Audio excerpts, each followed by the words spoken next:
Hello and welcome to Tips from the Track on behalf of GoRacing.ie and Tote Ireland, coming to you live from Punchestown Racecourse on the very last day of the 5-day National Hunt Festival.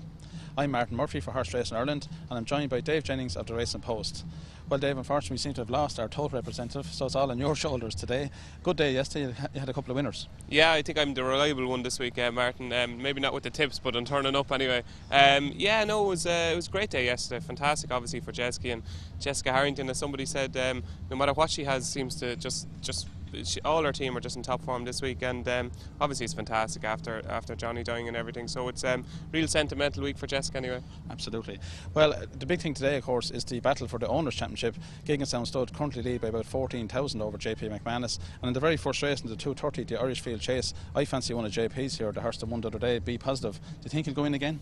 I do. We were doing the spotlights and the tissues yesterday for the Racing Post, and I think whoever did the race for us was Alan Sweetman, and he had it in at 3-1. I was like, I don't think it'll be 3-1. I thought it'd be a good bit shorter, and then when the betting opened up this morning, it was 3-1. But that's been taken now, and it's into, I think, 2's best now, 7-4. I was very impressed with it. The thing about these banks races are, if you do get something that's unexposed that takes to it, because the rest of them have been around the block so often, the sizing Australias, you know what you get with them.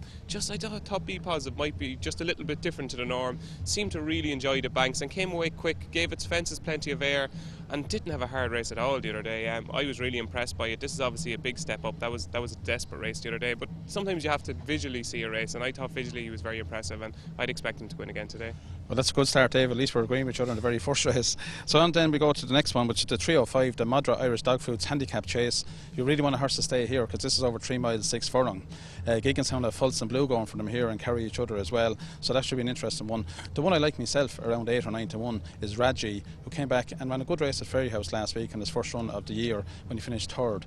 How do you see this one, Dave? Yeah, Raji is an interesting one. Obviously stays all day. There's a lot of horses in this race that have been laid out for this race because it's the 3 mile 6 handicap Punchestown Festival. You have horses here that will stay all day long, so it's going to turn into a bit of a slog. Raji obviously has a chance. The one I tipped up in the paper today is Swordfish. Now if you look at the form figure 7099, you'd say, what are you on about? Did you have too much to drink last night? But I just thought it's a horse that can carry big weights, and I just thought today, with the ground the way it is, it's only got 9 stone 11. Alan Crowe rides. I have a feeling this has been the aim for a long time for Swordfish. Hopefully, this race is going to obviously have a big bearing on the owner's title. JP has so many horses in the race, but I think Swordfish is his number one hope, and while the form figures say otherwise, I think he could be a nice each way bet, certainly at 14 or 16-1. Well, that's an interesting choice for Tote punters there. Now, of course, one of the big 2 Grade 1 races today is the Irish Stallion Farms EBF Mayor's Champion Hurdle, and here it's all about Annie Power, around 5-1 on. I suppose not much point in tipping her, but it's very hard to see her getting beat, Dave. It is, yeah. I think, like everybody, I was a little bit disappointed at Cheltenham. We thought we were seeing something invincible, really, and I went to Cheltenham thinking this could be the best horse we've seen in a long time. While she didn't run bad, I suppose it was a bit like Champagne Fever in the Arkle. You're watching the race the whole way through the race thinking she was going to win, but she just didn't, and more of that could turn out to be very special. I thought she just travelled with a bit too much exuberance through the race, and obviously she stayed 3 miles, but she just didn't stay it as well as more of that. Today, it's a clever move by Willie, bringing her back against fellow mares. She's a class above these. Obviously, Cockney Sparrow fell at the second last in Doncaster that day, and I think Annie Power are well covered, so I'd be, it's just a race to watch, and hopefully it'll be interesting to see if it's the last time we see Annie Power over hurdles, because they think she's a Gold Cup mare in the making. So if they do go over fences next season, how fascinating would that be? But today it's just a case of enjoying her. I don't think anybody needs to have a bet. Well, of course, as the first leg of the jackpot, she's going to be a banker bet for most people, and for the pick 6 as well. So then the 420 is the other Grade 1, much more open, this one, the AES Champion 4-year-old hurdle, all about Tiger Roll here, I suppose, for the Gigginstown ownership. Good winner of the Triumph Hurdle at Cheltenham, and he renews rivalry with Guitar Pete. Guitar Pete beat him actually at Leopardstown in February. He won the Spring Juvenile Hurdle in good style. I think we have that on video there. And also Tiger Roll reversed that form then at Cheltenham, but Guitar Pete went on and won well at Aintree, so it's not much between the choose between the two of them. I prefer Tiger Roll the way he won, but I think you have something else from one of the English raiders you're interested in. Yeah, the one I was interested in was Fox Norton. It was 20-1 this morning, which I thought was a huge price. I fancied it to run well in Aintree, but it hadn't run since December, and travelled just with a bit too much kind of zest through the race, and his finishing effort was a bit tame, but jumped really well that day. I think he's a very good juvenile. Nick Williams is a master at these juvenile horses, he really is. He had La Roche-Aire for the Triumph, who obviously got injured, and I just think Fox Norton and La Roche-Aire, they looked a little bit classy earlier on in the year. I'd be willing to give give Fox Norton another chance. Now he's a big price. I can see your point with Tiger Roll. I remember Tiger Roll when it made its Irish debut in the Spring Juvenile Hurdle. I seen the race in Market Raisin, bought from Nigel Hawke. I said, what are Gigginstown at here? You know, where did you see it? I couldn't see it at all. And then it was obviously second to Gadarpete, and at Cheltenham it just looked a completely different horse. Only had the 3 runs. You know, he could be a class above, but just at the prices I thought Fox Norton was the way forward. Well, that's interesting, right, Dave, and I think, you know, it's a good point there, because 4-year-olds, it's difficult this time of year to hold their form all the way through, but Tiger Roll is a fresh horse, and I'm just hoping he's going to be a very good one. Now then, the next race is the 4:55, the Palmerstown House Pat Taff Handicap Chase. Very, very open race, this one, 3 mile and 1 furlong. Interesting, I had a couple of horses here picked out, but they both ran the Irish Grand National there a couple of weeks ago, Jamsie, Hall and Heaney, finishing 4th and 6th respectively. Of course, it all depends how much of a mark that left on them, and then the top weight is Prince de Beauchene for Willie Mullins. He ran a very good race for a long time in the Aintree Grand National. You'd have to worry about how much effect those races have on them. So maybe further down the card, I was looking at Canali or maybe the English Raider Chartres. What do you think, Dave, in this one?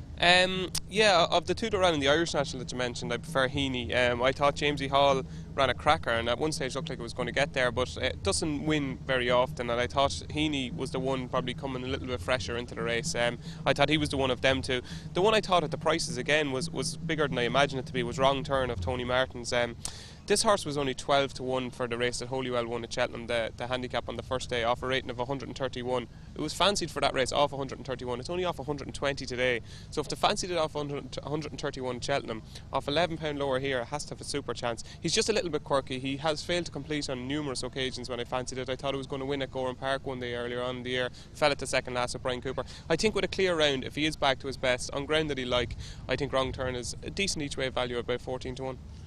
That's grand. So that brings us on to the 6th race, one of the features again today, the 5:30 Sasanta Sports Handicap Hurdle, a Grade B, 60 grand up for grabs, and as you would expect, with such good prize money, a full field of 25. Now Willie Mullins itself has 9 runners here, so that's going to be hard to sort out. Lots of horses in with chances, a couple of strong English ones as well, like the likes of Regal Encore, and Smashing is another one there for Willie Mullins, I think, for Andrew Lynch. I think he's probably the best of them after finishing 4th in the Coral Cup. Lower down the weights, I do like the chance of Valmy Baie as well. So what way are you seeing this one, Dave? This is going to be a very difficult one, I think, for everyone. Yeah, it's funny, it's 25 runners. Well, I think Sea Light's an on-runner there, so I don't know if Tabak Byrne is going to come in. I'm all over Regal Encore, would you believe? He's one of these horses that I fall for every time. There's the potential that he could be seriously well handicapped. If anybody's seen the race, obviously See You at Midnight beat it at Hexham when I think Regal Encore was 1 to 5 or 1 to 6, a ridiculous price, and we all thought it was very disappointing that day. See You at Midnight is rated in the 150s now. Regal Encore is rated 130. I just thought in the Imperial Cup at Sandon, it was a real good renewal of the Imperial Cup this year. I just thought 2 miles is a bit sharp, just got caught a little bit wide. I thought it made its move at the wrong time.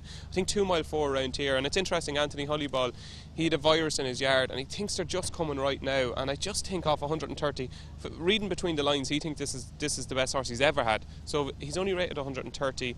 I think there's a plenty improvement to come over 2 mile 4. He's the one I like. I could see him being a monster plunge today. I think he was 9 to 1 this morning. I could see him going off a lot shorter than that. I think he'd be the one for money today, and he'll certainly take some of my money anyway. And that's just about it then. So the last race then, of course, the last proper race is the bumper. Dave, you're doing quite well in bumpers this week, as we said already. I like Jerusalem Bells here from Philip Fenton, first time out. I mean, they're all first time out, so it's very hard to know. Have you heard anything on the way around there? Well, the only thing I can tell you is obviously Derek O'Connor does a column with us in the Racing Post on a Wednesday, and Attribution, the favourite, number 19, I remember writing the column for him one week, and he was telling me that when this horse won, I think it's a half brother to Punjabi, very good pedigree. You know, I think it was very impressive that day. He was very impressive the way it quickened off. I think they went slow enough and they really quickened it up. I thought he was probably the most likely winner. Gordons are a little bit quiet at the minute, so it'll be interesting to see how Tiger Roll runs. Jerusalem Bells, obviously Philip Fenton loves to have winners here. You know, I remember Real Steel in the bumper here last year, travelled all over the winner and just didn't get there. But I think he likes to have winners, and Gigginstown obviously would love to have a winner. But if I was to have a bet in it, I'd back Attribution, just because Derek was so blown away by it when it won at this point. Well, that's very good news there, Dave. Hopefully you could be right with Attribution. That could be an important one for Gigginstown, because they own the first 2 favourites there, and the ownership could go right down to the very last race. And the last race on the card is the 6:35 Diageo Ireland Private Charity Sweepstakes. It's great to have this race here every year, tremendously well supported. Fair play to everybody for getting involved. If there's going to be a winner in it, I think myself, the top one, he'll be remembered, probably would win. Dave, I'm not going to put you on the spot there for that one, but just want to thank you very much for all the week. You've been a great source of winners and entertainment for us. Hopefully hopefully everybody can pick up a few winners for today. We enjoyed ourselves during the week. Thanks very much for watching, and hopefully we'll see you sometime in the near future again.